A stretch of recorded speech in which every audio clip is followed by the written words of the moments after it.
Oke guys, selamat datang di channel Neko Gaming ya guys ya. Jadi sesuai closing yang kemarin, gue mau bahas 5 kelebihan dan kekurangan dari 4 pilihan motor yang gue mau beli ya guys ya. Nah, jadi di sini gue udah bikin slideshow. Nah, ini kita lihat bareng-bareng ya guys ya. Jadi gue udah rangkum apa aja 5 kelebihan dan juga kekurangan dari 4 motor yang bakal gue pilih untuk satunya dibeli ya guys ya. Untuk sebagai referensi apa aja nih kira-kira kekurangan dan juga kelebihan dari si motor-motor yang bakal gua beli gitu guys ya. Kita jadi sekarang masuk ke slideshow-nya. Nah, ini sekarang ada Fazio guys ya. Yang pertama gue bakal bahas dulu Fazio apa aja 5 kelebihannya ya guys ya. Yang pertama, desain klasik, tampilan unik dengan gaya klasik modern yang disukai banyak orang. Nah, ini menurut gue tergantung selera ya guys ya, tapi mungkin untuk ciwi-ciwi nih guys ya, zaman sekarang mungkin mereka suka yang imut-imut ya. Karena gue juga sekarang kerja di dekat daerah kampus ya guys ya, jadi gue juga sering banget banyak ngelihat ciwi-ciwi ini pakai motor Fazio ini guys ya, karena mungkin selain dia desainnya imut-imut gitu guys ya, klasik itu, memang ciwi-ciwi suka yang model-model begini guys ya. Lanjut, teknologi hybrid, mesin hybrid dual-core membuat tarikan awal terasa responsif dan konsumsi bahan bakar lebih irit, terutama di kecepatan rendah atau saat berhenti. Fitur modern dilengkapi dengan fitur unggulan seperti smart key system yang membuat motor lebih aman dan mudah dioperasikan. Lalu bagasi luas, kapasitas bagasi cukup besar sehingga dapat menyimpan barang bawaan lebih banyak. Lincah, bobotnya yang ringan membuatnya lincah dan nyaman untuk bermanuver di tengah kemacetan. Dari kelebihan-kelebihan ini untuk daily ke kantor sih motor ini lumayan cukup masuk karakteristik apa yang gue cari guys ya. Kayak misalkan dia irit, terus juga bagasi luas, lincah gitu ya guys ya. Cuman memang kalau dari desain gue sedikit apa ya, belum bisa nerima aja gitu ya, karena belum terbiasa aja kayaknya. Jadi menurut gua desainnya kurang ya. Nah, lanjut ini untuk kekurangannya ya. Di sini ada kekurangan Yamaha Fazio 125, tenaga terbatas, mesin 125 cc-nya terasa kurang bertenaga saat digunakan di medan yang menanjak. Suspensi keras, suspensi depan dan belakang cukup keras sehingga kurang nyaman saat melewati jalan di atas rata-rata. Melewati jalan di atas gimana sih? Melewati jalan tidak rata ya guys ya. Bagasi tidak terlalu besar meskipun cukup untuk beberapa barang. Ukuran bagasi di bawah jok tidak terlalu besar dan cenderung lebih kecil dibandingkan beberapa kompetitornya. Tadi bilangnya besar ya guys ya, tapi di sini mungkin dibandingin dengan kompetitornya ya guys ya. Kualitas jok kurang nyaman maksudnya guys ya. Sebagian pengguna mengeluhkan joknya yang terasa kurang empuk sehingga bisa menyebabkan ketidaknyamanan saat berkendara jarak jauh. Waduh, ini PR banget ya guys ya. Apalagi gue bakal juga sering pulang kampung ya guys ya, jadi kayaknya kalau misalkan perjalanan jauh joknya kurang nyaman juga bikin pegel ya. Terus port USB tidak tersedia. Motor ini tidak dilengkapi dengan port USB sehingga mengisi daya smartphone. Meskipun ada electric power socket, namun tidak cocok untuk kabel USB. Ini mungkin harus kita beli soket, si power socket itu ya. Jadi ditambah gitu ya. Mungkin ya untuk kekurangan ini menurut gua PR-nya tuh ada di suspensi keras sama joknya yang kurang nyaman ya guys ya. Karena kalau misalkan joknya kurang nyaman, suspensinya keras, itu juga bakal bikin kita nggak nyaman gitu sih kalau misalkan kita berkendara jauh gitu ya. Apalagi saat macet-macetan, aduh kayaknya PR juga ya. Nah lanjut di sini Vario KZR ya, Vario 125 KZR. Kelebihannya itu mesin tangguh dan irit. Mesinnya dikenal kuat, awet, dan sangat irit. Bahan bakar konsumsi sekitar 55,7 km per liter. Ini irit banget ya guys ya. Desain sporty, desain lampu depan yang lebar dan sudut yang lancip membuatnya terlihat modern dan gagah. Meski sudah cukup lawas.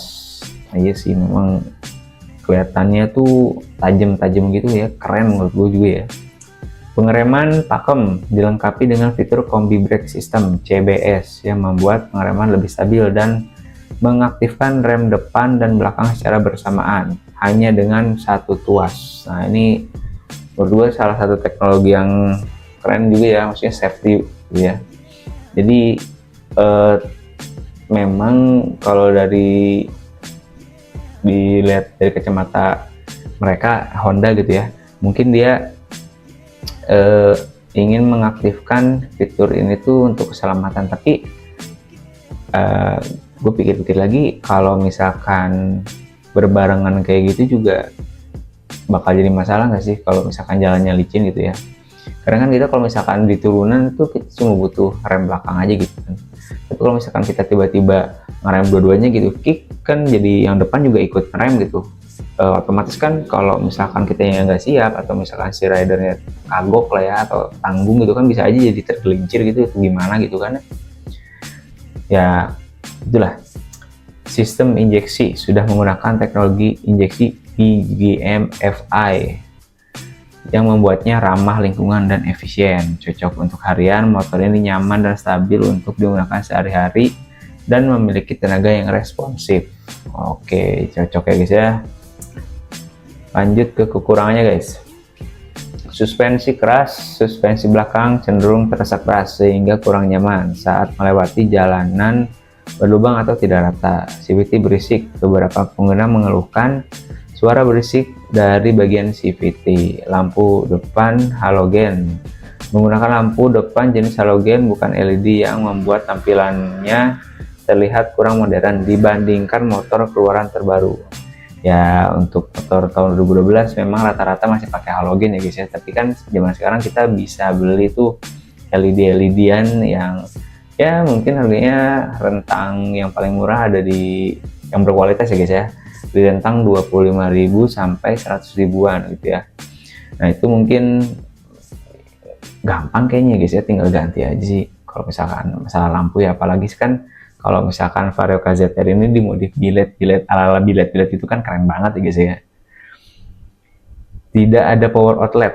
Nah ini tidak ada power outlet atau charger untuk mengisi daya ponsel, yang penting untuk pengendara ojek online dan pengguna ponsel. Stabil kurang, terkadang terasa kurang stabil saat kecepatan tinggi atau atau ketika melintasi jalan rusak. Ini untuk soal power outlet mungkin iya sih, untuk zaman sekarang adanya power outlet itu penting nggak penting ya guys menurut gue. Jadi sebagai user HP yang sebenarnya HP gue lumayan juga baterainya ya, cuman terkadang apa ya, kita juga kan perlu cepat-cepat untuk yang intinya kita susah lah untuk charging di tempat gitu ya. Nah ketika kita untuk mengefisiensikan waktu itu kita butuh charging di motor gitu ya. Ya seperti itulah, butuh nggak butuh sih jadinya ya. Terus stabil kurang ya, stabilitas kurang. Nah itu juga mungkin jadi PR ya, kenapa sih bisa nggak stabil gitu di kecepatan tinggi ya. Mungkin karena suspensinya kah, atau mungkin karena struktur motornya memang bukan dipakai buat ngebut-ngebut kah, atau gimana ya, gue juga kurang tahu ya. Oke lanjut ya guys ya. Lexi 125 nih guys. Ini gimana nih, kekurangan jadi ya. Kelebihannya guys ya, mesin dilengkapi dengan 125 cc, Dengan teknologi variable valve actuation atau VVA membuat performa bertenaga di putaran mesin rendah maupun tinggi, serupa dengan NMAX dan Aerox. Nah, ini salah satu teknologi yang gua kepo banget ya guys ya dengan si VVA ini, karena jujur selama ini gua belum pernah nih nyobain Lexi ya guys ya. Suspensi nyaman, menggunakan suspensi yang dirancang untuk memberikan kenyamanan berkendara dengan dek yang landai dan jok yang lebih empuk dibandingkan beberapa pesaingnya. Mantap nih guys ya. Suspensinya nyaman, otomatis mempengaruhi juga si orangnya ya, manusianya, kitanya nih, usernya, untuk bisa lebih nyaman ya, apalagi kalau si joknya itu nyaman banget guys. Desain maxi skuter elegan, setuju gua. Memiliki desain skutik gambot yang elegan, ramping, dan fungsional, yang membuatnya terlihat premium meskipun harganya lebih terjangkau. Bener banget menurut gua di jalan sekarang udah mulai banyak ngelihat teman-teman ojol ya, terutama dia pakai Lexi guys. Menurut gua kenapa sih mereka tuh pada pakai Lexi gitu ya, karena mungkin ya salah satunya itu jadi si desainnya juga gagah gitu ya, gambot. Terus juga ada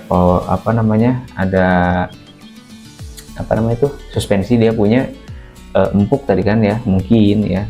Nah, gue juga belum coba ya guys ya. Jadi memang salah satu daya tariknya ya, di samping juga harganya yang udah mulai terjangkau ya guys ya.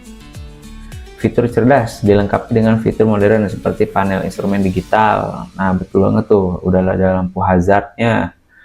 Terus juga sistem stop and start sistem SSS untuk menghemat bahan bakar. Ya bener, ini juga salah satu terobosan dari Yamaha mungkin, yang kalau misalkan si motor tuh berhenti, kalau nggak salah tuh antara 5 detik kan ya kalau nggak salah. Nah, itu bisa mati. Jadi kalau misalkan kalian mau gas lagi, jalan lagi, tinggal di aja gitu kan, langsung jalan lagi guys. Konsumsi bahan bakar irit, teknologi Blue Core dan VVA dengan mesin 125 membuat konsumsi bahan bakar menjadi lebih efisien. Nah, ini nih, efisien dan irit ya guys ya. Jadi dia udah pakai VVA, keren, gambot desainnya ya guys ya, maxi scooter, fiturnya juga banyak gitu. Terus ya udah digital si panel instrumennya ya guys ya, VVA dan Blue Core juga lagi. Mantap. Kekurangan, bagasi dan tangki kecil. Kapasitas bagasi dan tangki bensinnya tergolong kecil sehingga tidak mampu menampung helm, dan jarak tempuh dengan sekali isi bensin lebih pendek dibandingkan pesaingnya. Ini kalau nggak salah tuh 4,2 liter ya guys ya kemarin ya. Memang kalau misalkan untuk dibandingin dengan pesaing-pesaingnya dia lebih kecil ya guys ya. Yang lain udah 5,5, 5,1. Dia masih 4,2. Aku juga agak nggak ngerti sih kenapa dikasih desain maxi gede gini ya, cuman si tangki bensinnya tuh kecil banget gitu, cuman 4,2. Untuk daily dan mungkin touring kecil-kecil kayaknya nggak terlalu bermasalah sih buat gue ya guys ya. Cuman ya kita lanjut dulu aja ya. Posisi jok tinggi. Posisi jok yang tinggi dapat menyulitkan pengendara dengan tinggi badan yang di bawah rata-rata untuk menapak kaki dengan nyaman saat berhenti. Iya sih, kalau buat orang yang iya gitu ya, mungkin agak kesulitan ya. Cuman tinggi badan gue 171, nggak tahu ya tingginya berapa ya, gue juga belum pernah coba, belum pernah rasain itu ya, apakah gue harus jinjit gitu atau gimana. Handling kurang lincah, dimensi yang besar dari skutik matic biasa membuat handling menjadi kurang lincah saat bermanuver di kemacetan atau jalan sempit. Ya mungkin ya resikonya motor maxi yang gede gendut itu memang kurang lincah ya guys ya. Penyimpanan depan terbatas. Kompartemen penyimpanan di bagian depan motor tergolong sempit dan tidak muat untuk menyimpan barang yang lebih besar seperti ponsel. Oh gitu ya. Baru tahu gue. Suspensi belakang kaku, meskipun depan lumayan nyaman, suspensi belakangnya terasa lebih kaku, yang membuat bantingan kurang empuk saat melewati jalan berlubang. Mungkin menurut gue ya guys ya, kenapa yang belakangnya lebih kaku gitu atau lebih keras lah ya, kayaknya kan karena cuma satu shock ya guys. Jadi kalau misalkan dia dikasih shock yang lebih empuk gitu ya, kayaknya dia juga bakal nggak stabil nggak sih guys. Jadi dibuat keras itu kayaknya buat berdua kan, motor biasanya kita bonceng berdua ya guys ya. Nah itu untuk mengakomodir beban yang cuma satu shock doang nggak sih? Itu menurut gue sih ya, tapi gue juga belum tahu nih ya. Lanjut dulu aja ya. Nah ini yang kekurangan lagi, gue tipe lagi aja guys ya. Performa ini sekarang sekarang kita bahasnya Yamaha Gear ya guys ya. Ini performa kuat. Ini performa kuat, mesin 125 cc memberikan performa yang kuat, terutama saat membawa muatan dan boncengan yang menanjak. Oh berarti mesinnya ini 125 kuat ya guys ya. Irit bahan bakar, motor ini dirancang untuk memiliki konsumsi bahan bakar yang efisien. Nah ini mantap ya, berarti empat-empatnya motor ini irit guys ya, efisien ya guys. Fitur praktis dilengkapi fitur seperti double hook gantungan barang, soket listrik, power outlet untuk mengisi daya ponsel, dan dek tengah yang lebar. Nah ini motor-motor ke warung, ke pasar gitu guys ya, motor-motor ke Indomaret gitu ya. Ada double hook gitu, kalau misalkan kita belanja bawa barang itu nggak kesulitan untuk masang hooknya gitu ya. Masang hooknya apa? Nyantolin belanjaan gitu ya. Terus udah ada power socket juga. Ini pasti teman-teman ojol juga banyak yang pakai ini di samping motor-motor Beat sekarang yang isu rangka ya guys ya. Itu menurut gua isu rangka itu benar-benar nggak bisa nggak bisa ditolerir, karena itu bahaya banget ya guys ya. Bayangin kalau misalkan kalian lagi bawa penumpang tuh, atau misalkan berdua ya, terus tiba-tiba patah gitu, itu kan aduh kayak gimana gitu kan, ngeri juga. Lanjut ya. Kenyamanan berkendara, posisi duduk yang nyaman, jok empuk dan lebar, serta ruang kaki yang lega menjadikan nyaman untuk perjalanan jarak jauh. Handling lincah, memiliki handling yang lincah sehingga mudah dikendarai di berbagai kondisi jalan. Tap. Kekurangannya, nah si Gear ini kekurangannya panel instrumen analog. Panel instrumen masih full analog dan belum full digital atau hybrid. Tidak memiliki tidak seperti beberapa kompetitornya. Ya gimana ya? Ya Mio ya, Mio Gear ya, gitulah. Bobot lebih berat, memiliki bobot lebih berat jika dibandingkan dengan motor sekelasnya, sekitar 94 sampai 95 kg. Masih lumayan lah. Ground clearance rendah, jarak terendah ke tanah hanya 135 mm, yang lebih rendah dari kompetitornya. Wah ini awan jedak-jeduk ya guys ya.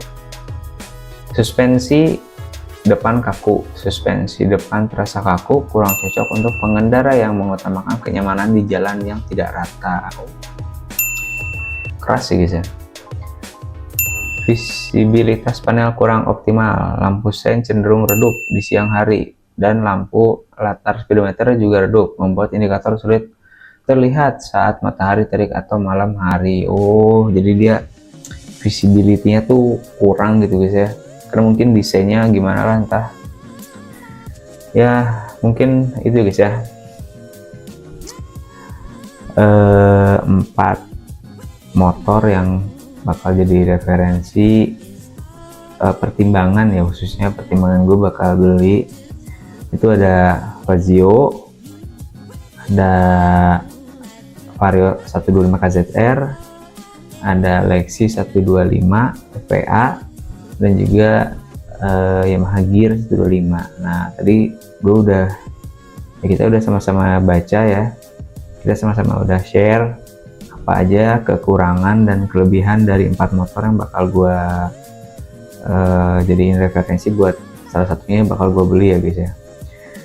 Gue jadi agak bingung karena dari empatnya itu irit irit. Nah mungkin gue masih akan pertimbangkan kebutuhan gue tuh apa aja gitu ya. Kan kemarin gue bilang gue cari motor buat ke kantor doang gitu ya, tapi kan di satu sisi juga gue ada kebutuhan lain kayak misalkan untuk pulang kampung, touring gitu guys ya, touring kecil-kecilan ke pulang kampung gitu, dimana itu juga kan kita perjalanan bisa sampai 3, 4, 5 jam ya guys ya, dan dimana kita butuh kenyamanan gitu ya guys. Nah dari empat-empatnya mungkin kalian bisa suggest ke gue ya guys ya, gue harus pilih yang mana nih guys ya. Jadi gue bahan pertimbangan, gue bisa milih yang mana gitu guys ya. Jadi menurut gue yang mana nih yang mesti harus gue beli, coba kalian share, like dan komen, biar bisa ngasih masukan ke gue motor mana yang mesti gue beli ya guys ya. Mungkin sampai sini aja dulu guys, gue juga mesti mikir-mikir yang mana yang bakal gue beli, mana yang cocok buat kebutuhan gue. Thanks for watching, see you.